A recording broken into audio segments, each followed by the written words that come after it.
Right. After 2 long weeks, Mindfully with Tumishi is back, and I'm super, super excited about this one. Though I rather would have this my guest in the studio. It's always fun when he's in the studio with me, but he decided to jackpot out of Lagos, and yeah, and I thought that the best way to come back on these conversations, this new conversations we're having, was to have my ever-present guest, my ever-present co-host. I shouldn't be calling you a guest anymore. For those who Anymore, start, right? yeah, for those who've been with Mindful Timishi since the beginning. Bodala. Yo! Okay, first I must say that my heart is broken. I can't. I was supposed to, just get myself a cup of coffee and but it's not the same. Should I? Yeah. Even if I tell you like, okay, go get a cup of coffee, it's cool, Debbie. I want to hear you sip and just. But hey, we have to be grateful to virtual things that still enable us to do these things and have these Yes. conversations. Thank you and happy New Year. Yeah. Happy New Year to you too. How are It's you good to doing? be here again. It's Yeah. been a long one. Yeah. Too long. But Too yeah, long. it's good to dive back into the conversations about life, about the real Mm-hmm. world, and Mm-hmm. hopefully people will still get to learn one thing that would help them make going out tomorrow much better. Hallelujah to that. My name is Oluwatumishi Oladapo Kuku, and you are? You are. My name is Olamipo Akinola Dawodu. All right. So, what are we going to? Well, I've been looking during the break. I was like, okay, I don't want to ask the same questions of are you a traveler, are you a tourist anymore, or like I've not found any. So you are free today. I can't say how are you. I can't say are you a traveler. I would find one. I would find one. So let's dive into the conversation for today. And we have chosen to talk about the art of letting go. As usual, we do not know how this conversation is going to go. Okay. We will try to, and it's beyond relational letting go and all of that. Everything is everything. And I wrote an ode. Is it an ode now to letting go? I'll read that later.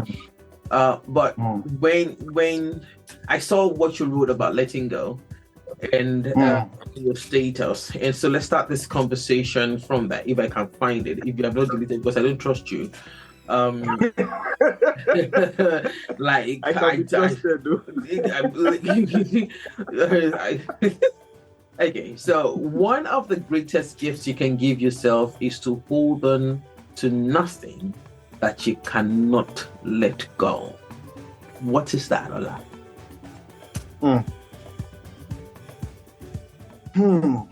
Okay, so let me backtrack a bit. The first time I heard anything like this was Miles Monroe.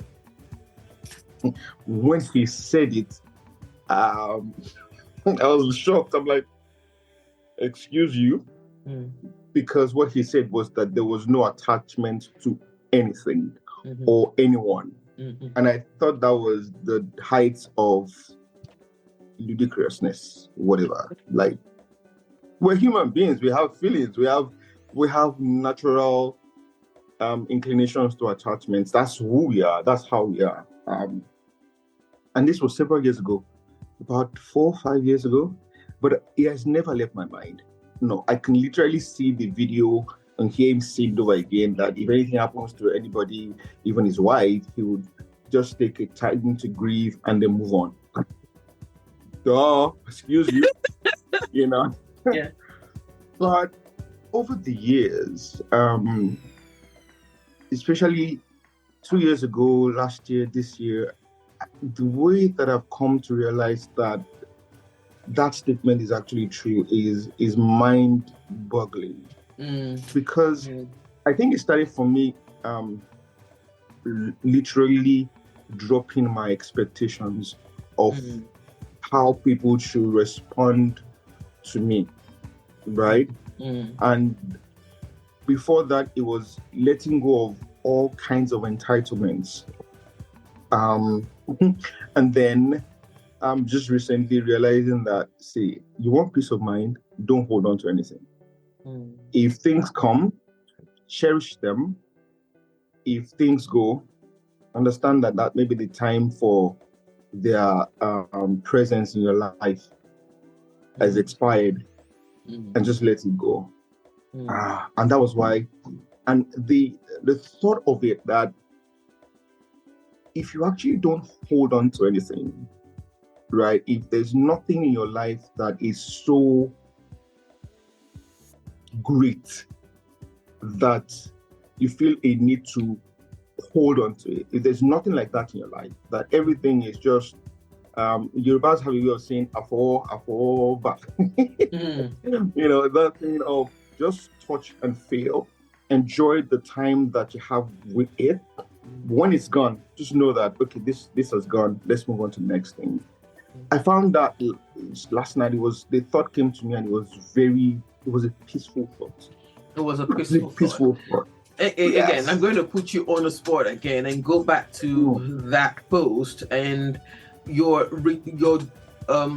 joiner to that was, it will cancel out all entitlements, ground zero expectations, and continuously soak your feelings in, I don't know this word, intimacy,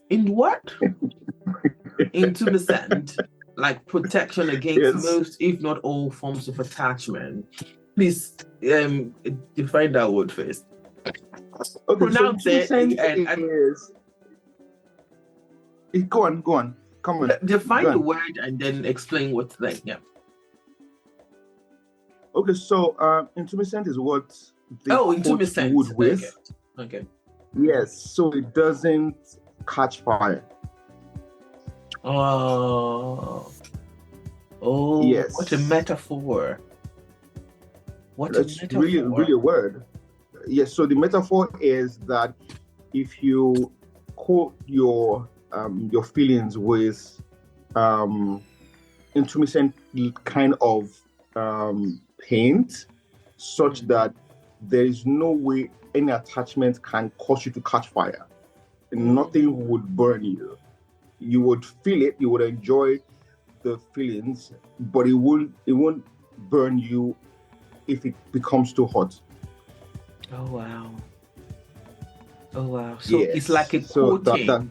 Like, you know, it's a coating, yes. Yeah, it's like a coating. A coating, not a coating, a coating. That's it's interesting. It's a coating. Yeah. So this leads me to a concept in Eastern religion, and I'm sure the truth is all of us have that. You know, it's just like every religion has that concept. It's just that for the want of better words, and because we're using English as a medium of communication right now, so it is actually a Pali word in Eastern religion, in Hinduism, that said is the concept of impermanence. Also detachment. So, you know, I think I will find what it is in Yoruba before we finish, hopefully, if I remember. So the concept of impermanence is very simple. It's as it sounds.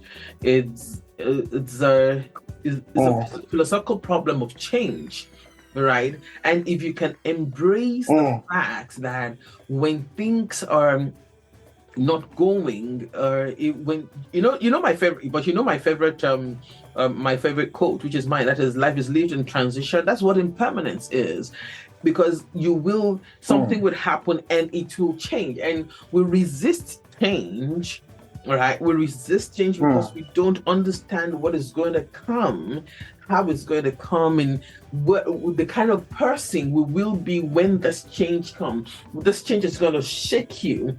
But if you live in a space of impermanence, knowing that the concept of duality, TB, Tire, the good, the bad, you can Right. actually Right. feel, you can actually feel sadness and joy at the same time. I don't care what anybody says.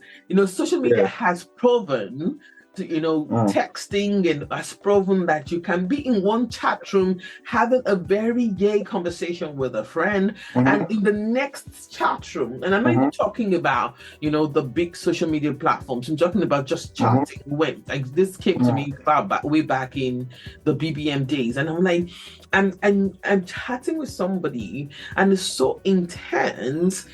In the same breath, I'm chatting with another person, and we're laughing. And I knew at that point, and this was I maybe it was pregnancy hormones. It was around 2010, 2011. I knew at that point, and I still hold that true, that you can feel the same. You can feel two different feelings that, like people will say. I hope I'm using it correctly. They are not sometimes good and bad feelings are not mutually exclusive. You can feel them at the same time, right? So the concept of impermanence and letting go, or being in a place where change scares you and you have no idea what you really want to do, is what I fear. What I think the fear of letting go is. What you think? I agree. It's all about change, really. It is about change. It's about it, and it's about our ability to accept it. That's what it is. Change is constant. Change is constant, right? And I think that if we really, really believe that, and then we come to terms that if change is constant, it means that what is can be not. Right, in the next minute, in the next moment, then it would be easier on us to accept that which was is no longer now.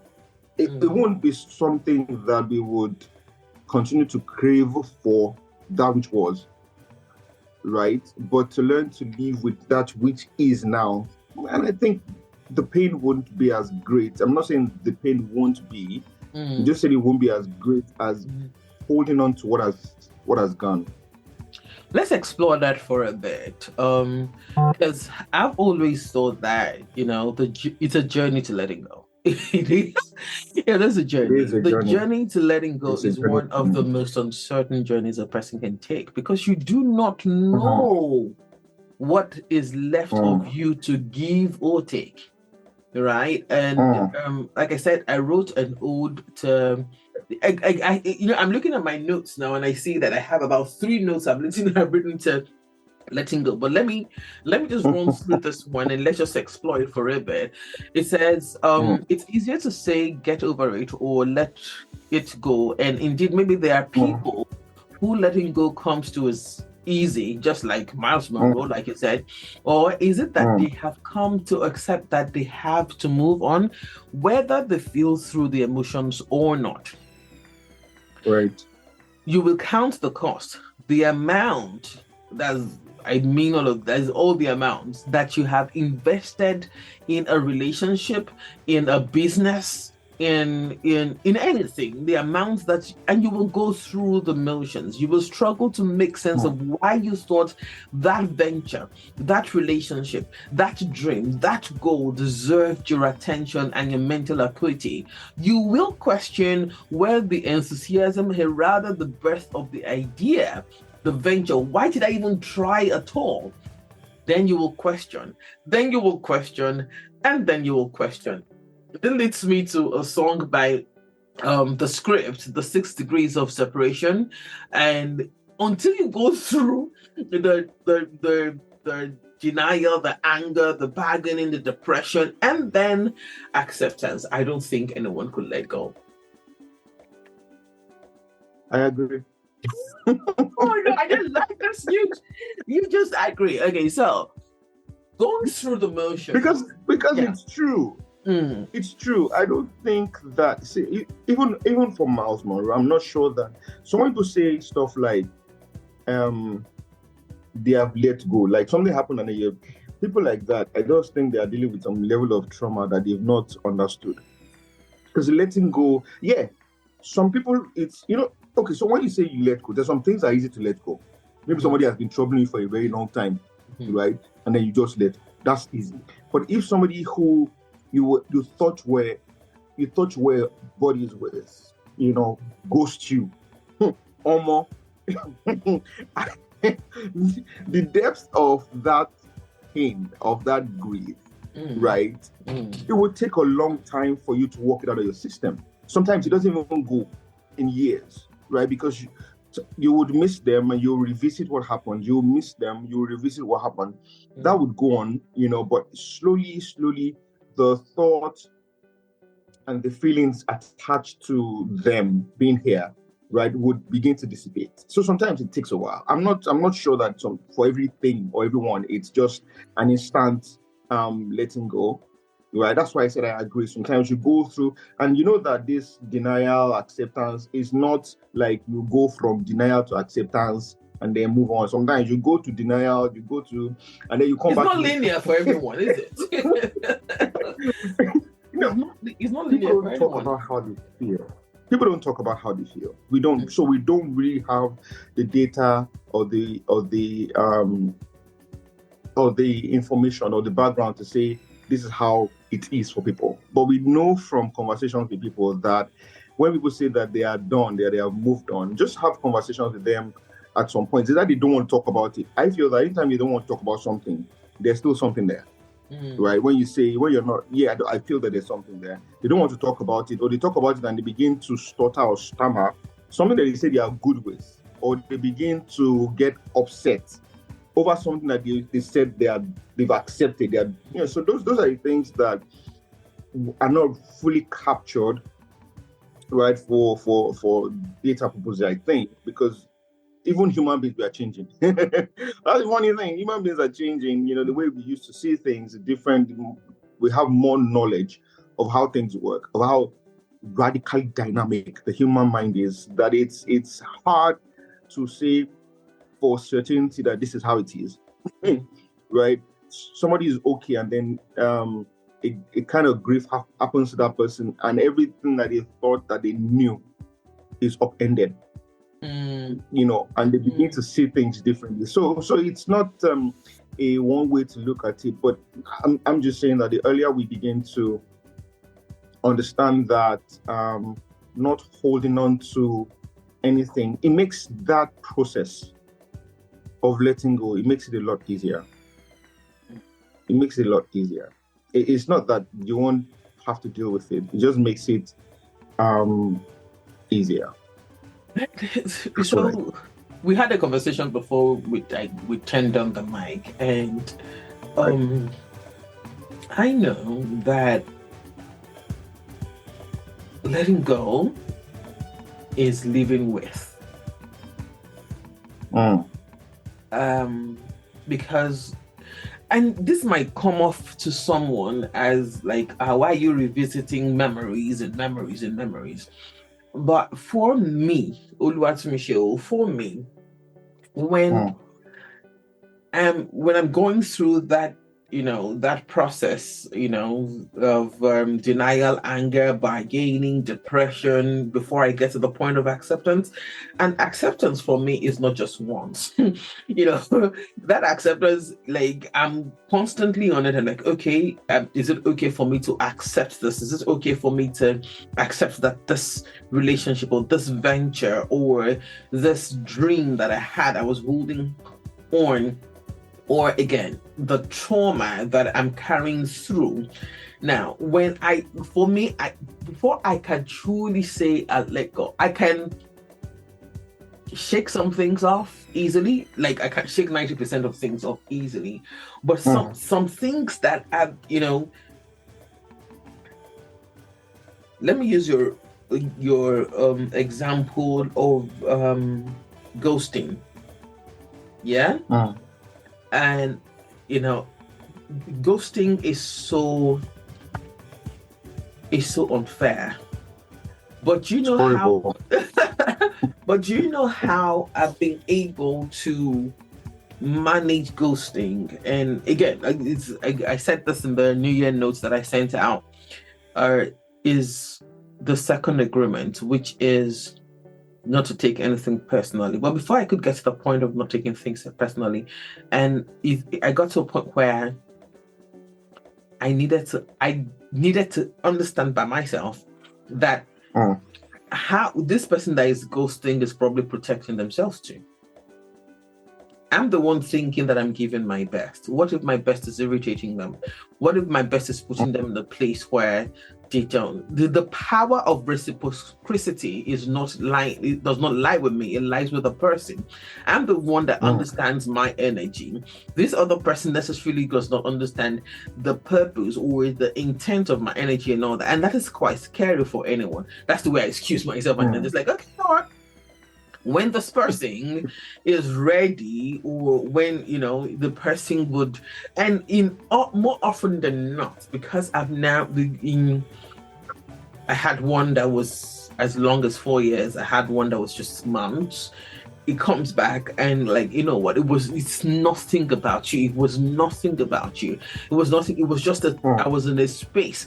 And if you were in a space and I thought we were friends or we were colleagues or we were acquaintances or whatever it is, and I had placed some form of importance in that relationship, and you didn't feel safe enough to share with me or to talk with me and all that, it's not on me. It's not on me. It's not on me. It's on you. But it's difficult for us to accept and let go because we always judge our relationships based on the investment that we've made into that relationship, our own perceived investments, isn't it? Right. Right. So again, while ghosting is okay, so don't let me talk about ghosting. Let me talk about the effects of it.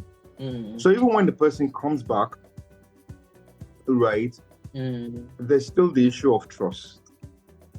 Which for me is fundamental, right? We cannot be friends if I do not trust you, right? For me, trust is the basis of any kind of friendship, right?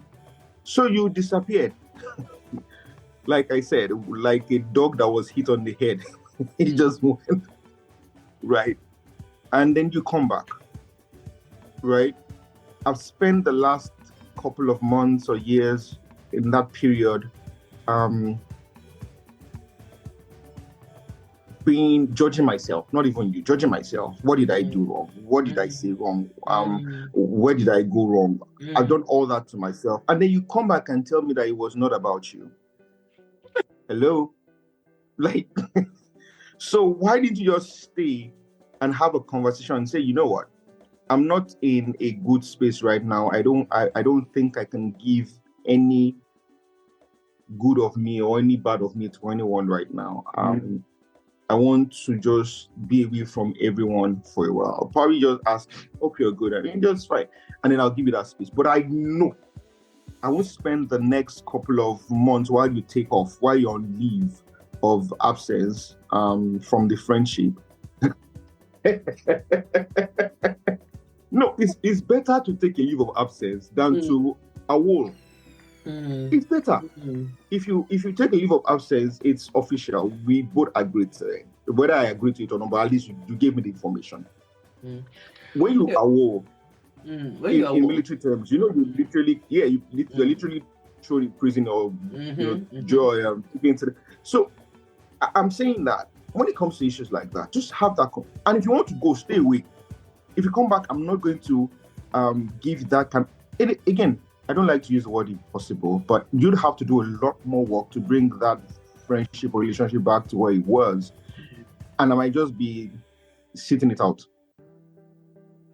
True. Yeah. So, when I was going to ask you a question and it just flew off my head.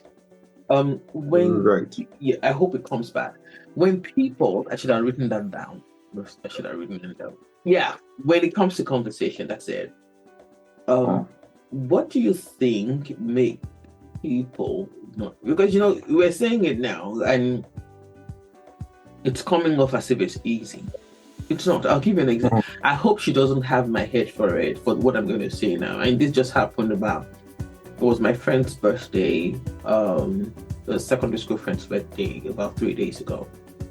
I had sent a message a day before her birthday because I missed the dates, which was unusual for those who truly know me and my thing for birthdays. And on the next day, on her birthday, so I sent a very short message. Yeah.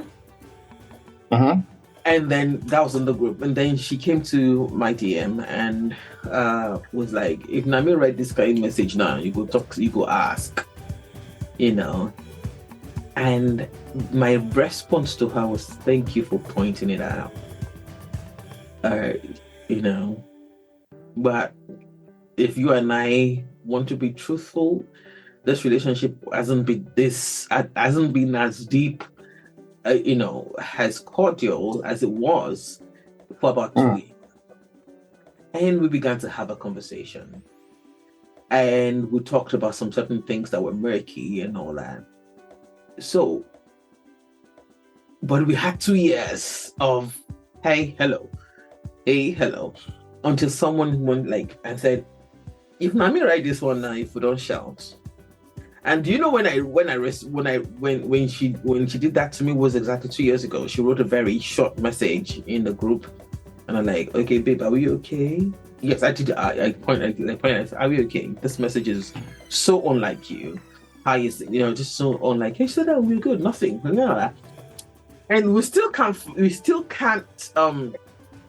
still have not been able to find what happened in, what was the foreshadow of that in January in 2021, and we still can't find it. But having that conversation, I believe, freed both of us from any form of obligation of any eggshelling, eggshelling. So my question to you is, as easy as it sounds that we say to people to have conversations, why is it difficult to have these conversations? Because conversations can be hard. And people are coming from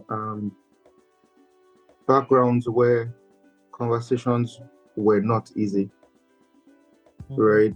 Coming from that kind of background where you could not ask your mom questions and get responses, where you could not ask your dad questions and get responses, will just leave you in a place where you think that all conversations are like that.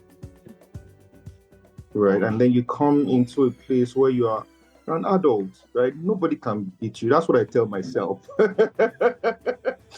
You can't beat me. Last, you say I'm not doing again. Good. Eventually, I'll be able to eat pizza, the memories that we shared, and then I'll be able to go move on. But I think that that's what is the bane of why people find it hard to hold conversations. Some people feel that, for example, I had to grow into that place where let's have this conversation, right? I'd rather have a conversation than you coming. So you come to me several months to say this is what, and then it will be triggered by something that I said. I did not say this is what you did. I'm like So you would wait 4 months to tell me that this is what I did to you.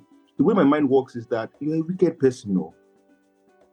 How can you hold on to such thoughts for 4 months? If you say you let it slide, then don't bring it up. Or don't bring it up, and then I can still tell that you're upset by what happened.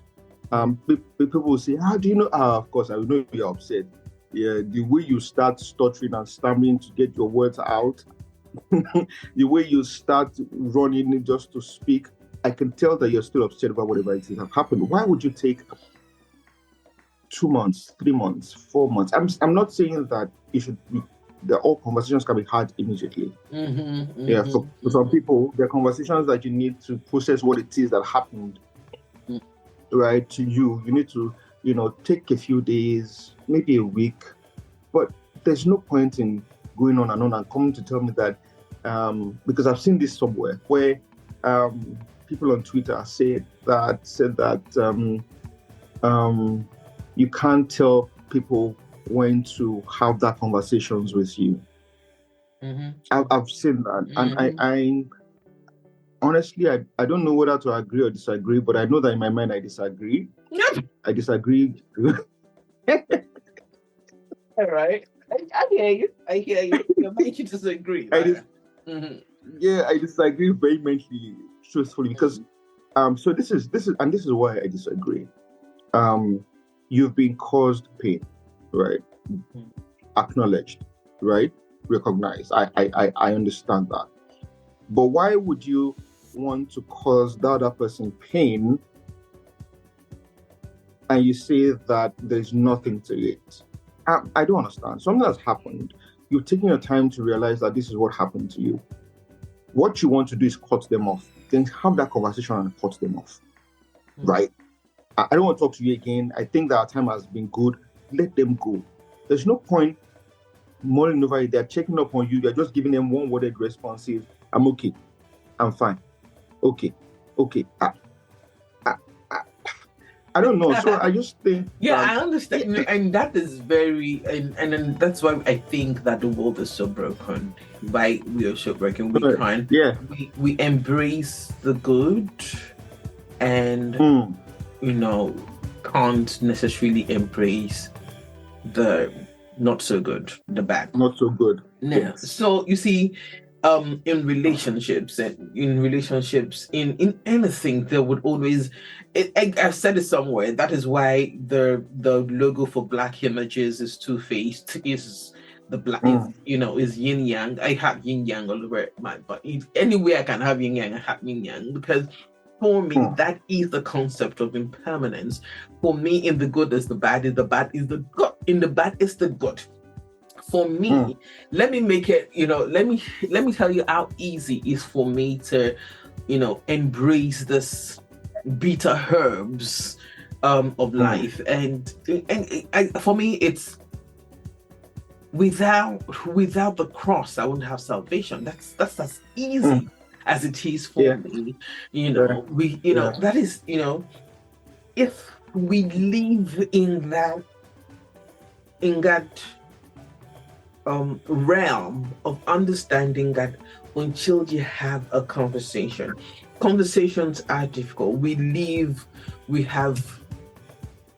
were raised, or we were, what's the other word somebody used the other day? That we're not raised, we were just thrown to the world and then allowed ourselves to cultivate ourselves to environment where you cannot ask questions, you cannot question anything, and when you do question, there is repercussion. So now here's where I'm going. It's I think conversations are hard because we were not given tools to have these conversations. We were not empowered on how to have had conversations. The thing is, in our adages, because adages don't start alone. They come from a way of life, people, isn't it? We have one in Yoruba that says that when two brothers or two siblings enter a room and they come out smiling, they have not talked. Yeah, I mean, is that not what the adage says? When siblings go into the room, they lock the door, and which alludes to the fact that there was an issue for them to resolve, and they come out smiling.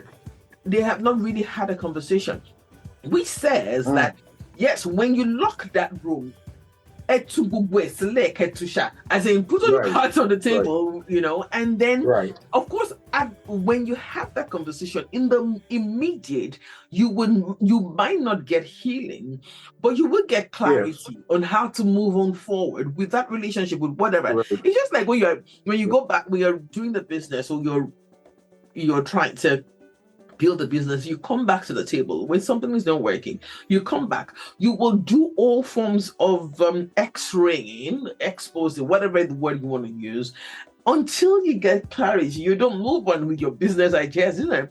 That is the way it should work with relationships. And if we sometimes like, oh, I listen to some, I hear some of our adages, I'm like, oh, we should believe in better lives with this words of wisdoms that, that seemingly guided and guarded our culture of being.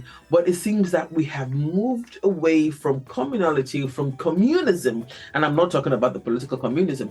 I'm talking about living in a place where we are there. We give grace to the other person. We have these conversations.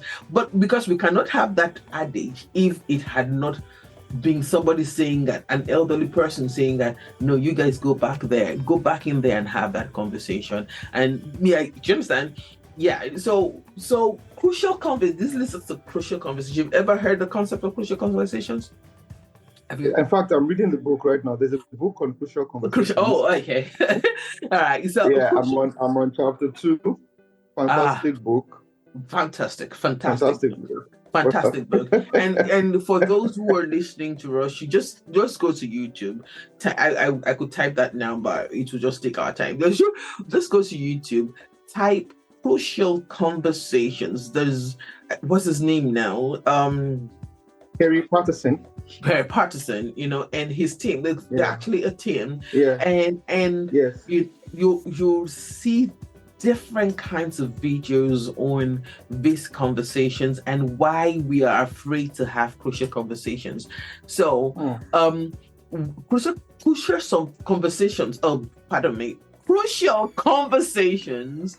are employed or are needed when the stakes are high, when your opinions vary, and most importantly, and I think that is the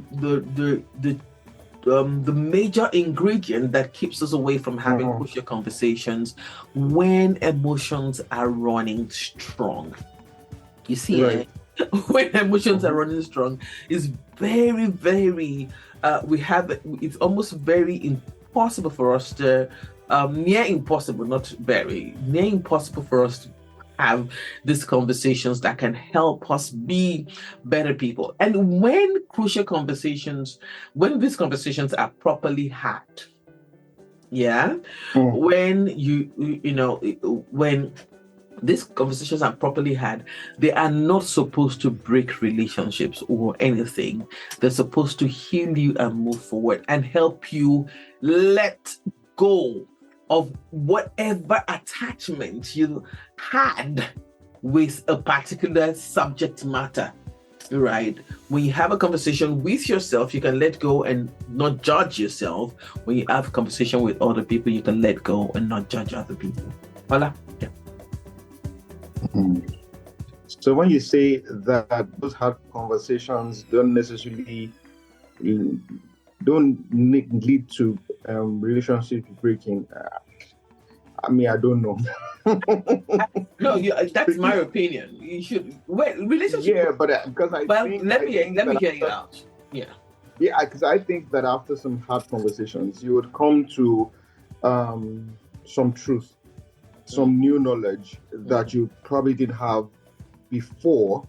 Probably tells you about how this person thinks about you. Tells you about how this person rates you, tells you about every single excuse or excuses you've made for them. Literally just tells you that it was not necessary. They weren't thinking of you in the light of what you were thinking of them. I think it's fair to let those relationships go, to let it die. I think to a large extent we're afraid of. And I think this is for me, it's still a big deal. It's still a big deal. And I'm just saying this because I'm coming into that space. Is letting people go. It's a big deal. if there was anything that I struggled with, right, is letting people go. Even when I've been hurt, even when I know that I'm not the one that is wrong, they're just trying to make excuses for people because you've invested time. My personality, we we don't have plenty of people as friends, right? So at the back of your mind, you've invested time into this relationship, you've invested time into this friendship. Oh, how can they just want to end it? How can they just be misbehaving, and then you can't forgive them? How can they just continue to be insensitive to how you feel, and you still continue to condone it to your own detriment? I don't think that is right. I don't think it is proper. I don't think anyone should live like that. You should always be where you're celebrated. Always, Definitely. without Okay, so maybe I yes, should clear that. When I say it doesn't necessarily mean breaking, it means, and that's why I put that caveat, then you'll be able to let go. Because letting go here, trust me, doesn't necessarily mean that the person is no longer in your sphere. yeah. They will still be in your sphere, but you can continue. Please, you can continue in that relationship with a better understanding. That is me. Ego hard. I'm not even trying to bring you to my space or to my side. No, I understand. Because when you look at friendship, it's easier. When you look at relationships in terms of close friends, acquaintances, colleagues, and stuff like that, and somebody who's supposed to be a friend, not a close friend, maybe a friend, continues to behave in such a manner. Mm-hmm. Why would I want to leave you in that area of friendship? Mm-hmm. Why not move you to someone that I know? It's okay, and that is okay. So for me, what that would do for me, like that's why I got a message on my birthday. Ernie, I'm sorry if you didn't want this message out. I got a message from Ernie. I'm not going to say his surname or the name that is known by, but I call him Ernie. We know Ernie. He's not the Ernie. I'm just joking. Ernie. I'm just joking. And that message,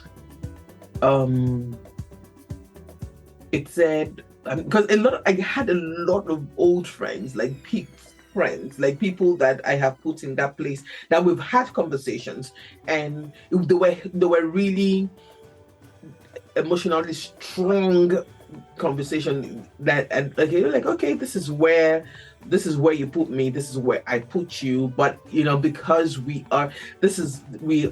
had some form of closeness before. You give me a call, I'm still going to be there. I'm still going to be that Chimishe in your head. That's not going to change. If whoever you are, that is you. It's not on me and all that. And Ernie and I had not spoken. We've not spoken over. We didn't have a fight, but we had a conversation sometime. There was no fight. It was just this. Even before I became this Tumishe, this mindful Tumishe kind of thing person that I'm doing now, I've always wanted clear conversation, clear communication, so that nobody is misunderstanding, or I did something and I'm talking to a guy now and I say, in fact, that's the latest one I do now. I say something even to a guy or to a girl, I love you. There's nothing sensual about this. Before anything, I put it there. And Ernie sent a message and said, I said, oh, Ernie, okay, this year is good already. I'm having real old people in my life saying hello and saying happy birthday. And he said, Tumshe, you are a friend and a good friend. And any friend, then he puts it in brackets, well, with common sense, will never forget. In brackets, shouldn't forget, right? And that single message, and I said to him, I just replied, I said, you know what, Ernie, you just messed up my day with what you just said now. And he's like, oh, I'm sorry, but I knew where he was coming from. I understood exactly why he said that, but that is my relational goal in life. That's my relational goal. And this is not whether you're my friend, I want, and maybe it's in the name, when you come in contact with me, I don't want you leaving with, I don't want you leaving not with an impression of me being bad. No, I want you've come to my space, you are healed. You've come to my space, you find yourself. You've come to my space, you are renewed, repaired, recovered, reworked. You are to me, basically. You come to my space, and when you are leaving, whether you remain there or not, you are repaired. So I understand where you're coming from, but this is just me. So that's why it's easy for me when I said earlier that 90% is easy for me to let things go and just things fall off my shoulder. But if for the people who I have allowed into the holies of holies, when it's difficult for me to go through that motion to get to the point of acceptance, again, get to the point of acceptance again. But the day I get to that point of acceptance, you will still be in my spare. But holies is short. The veil. That's exactly what I'm saying. That's exactly what I'm saying. That's heavy. Because why? I'll still be the Tumisha, but that veil is there. I'm not going to be mean. I'm not going to be, but so letting go there, that's what letting go is for me. But things will change. So you won't be mean. You'll be you, but you don't want to invest as much time and energy into. So things will change. There will be a bit of realignment.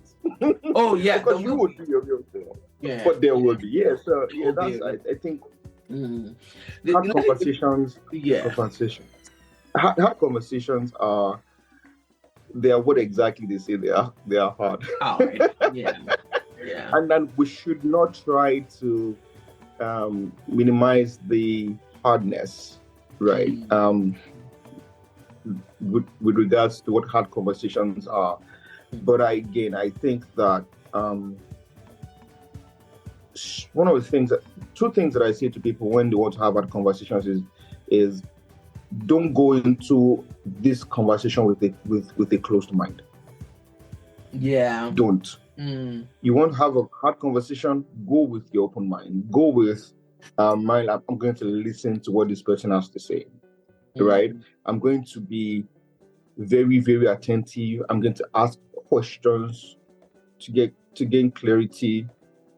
I'm not going to keep interrupting this person, even though I know that energy is running and you would want to go with a piece of paper and paper if you need to, and just ask questions for clarity, and then set boundaries for the conversation. I'm going to allow you to talk. When you're done, when I'm talking, please don't interrupt me. And I think that at the end of the day, also be able to say that, you know what, we don't necessarily have to finish this conversation today. Especially when you see that you really cannot continue because emotions are running high, right? Agree to take a time out. It's just weird that these things are not taught. This is just, I found out that this is just common sense. We can't finish conversation today anyways, right? So if it's getting hard and temperature is running high, can we just take off and it's not temperature. Can we just cool down? So what I'm going to do for this show is I'm going to, I hope I can get a link. I'm just going to maybe a link, or you can just I'll try to link it to the show notes, the crucial conversation worksheet, if you think it's important for you to, and I think every one of us should have with your relationship, romantic relationships, acquaintance relationship, it's, again, go, if I can find some links, online that I will add to the show notes for crucial conversations. I don't know why conversation is running away from me today, but Right. for crucial conversations, I definitely will also add that to the show link. The worksheet definitely I will add to the show link, because Right. do you know, do you want to say, do you want to share why this is important in a mentally safe, for mental acuity? That's the word I'm looking for. Do you want to say? For me, it's the coming out of my head, right? Because I say to myself, I do not like to assume, right? And with assumption comes judgment, right? You can be judging something unfairly because you don't have the true picture. You can't see the real colors of what you're trying to what you're thinking in your head, because it's still in your head. So bringing those conversations out of my head, having them outside of me, right? Having that conversation with whoever is helps me, one, with overthinking.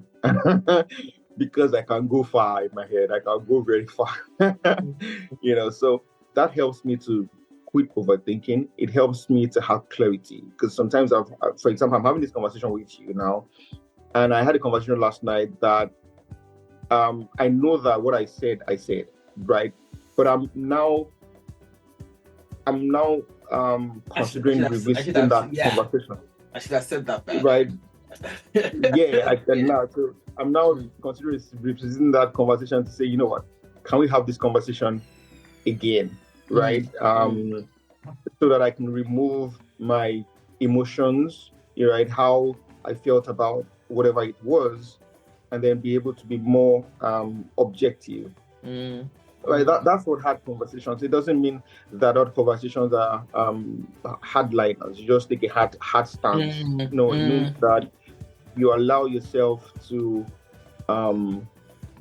even take what the person has said, listen to it. You didn't agree at first, you go, and then you're able to come back and say, you know what you said, I still don't agree. And I see what you're trying to say. Can we do this? Can we do this? And then that, for me, that's what it does. I can't say what it does for that, but I think at the very, very least, it gives us clarity. It does. It helps us to know what it is that we want to do, and then how we can go on from there. Yeah, it gives us clarity, and this is how it affects your mental space, your mental health. When you are not living in assumptions, when you get to a point where you are not taking it personally, when you get to a point where you're very impeccable with the way you think, the way you talk, the way you relate with people, you are at peace. And whatever the world is throwing at you, whatever situations are, the curveballs that will come, you are already in a space of, I don't know, the best way I can put it right now is constant acceptance, like leaf on water, right? So you're living again in that space of impermanence, in that space of detachment, like, yes, this would, and that word, intermittent, don't let me kill it. What's the word? Intermittent. Did I get that? Yes. Intermittent. Right? You are in that space where there is a coating around your being, not that you should guard your heart to and not allow love and not allow, when no, that's not what we're saying. But you're coated in there's koto, not K, not QUOTE, like COATE. You are coated with this objective gap that change is gonna come. These people are gonna change. Everybody's evolving, and things are times, and and just be able to let go. I did say at the beginning that I had an ode that I wrote to letting go. Letting go might be one of the most used motivational cliches. Everyone tends to think letting go is an easy solution? How easy is the act or the action? When memories help you remember, when humanity rehashes the obvious, what exactly makes letting go easy? What really makes you let go? I do not have an answer for that. You probably would have to sit down to answer that for yourself. But for me, it is getting to the root of what I am holding on to, understanding this thing, working with it, and then letting it go. However, it's in phases, learning from the leaf on water. That is what I wrote to myself about letting go. A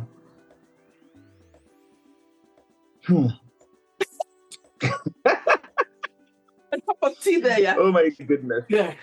Because, and I got a larger teapot. Yeah, I got a larger teapot for it for Christmas. Oh my goodness. Don't worry. When I'm in Lagos, oh yes. When I'm in Lagos, we do a whole day. Yeah, like almost a liter teapot. So you can imagine. Oh yeah. So I'm in here. It's just beautiful, and it's hotter than the other one. So I have to do that so you can come to Lagos fast. Yes. This is the only thing anyone has said that is like wanting to bring me to Lagos. The only thing. Yeah, and there's more tea. There's different flavors. You know, so there's brewing tea, there's leaf tea, there's milk tea. Oh my goodness, why are you doing this to me? Come back. So how would you end this conversation here? So we started off with letting go. Yeah. Right. And I'm going to come back and say that it probably would be one of the hardest things that you'd ever learn, but it could also be one of the most peaceful things or peace bringing thing that you'll ever do. Yes. That's it. I'm liking this thing. Thank you very much, Ola. And it's so good to start this new season again with you, and thank you for doing this. We've done 3 seasons now, and yeah. And I hope I need to get her back in the studio. Let's talk about her book and the reason behind There Is Heaven for Bad Girls. Beautiful, beautiful book that is, and that's me saying. Right. Somebody might say, "I got your sister," yeah, but it's good. But the book is good. There's Heaven for Bad Girls. I should get her in here so we talk about that. Thank you. And you, of course, when Ola and I sit down together, there always is something else to talk about, and we're going to talk about that in the next edition.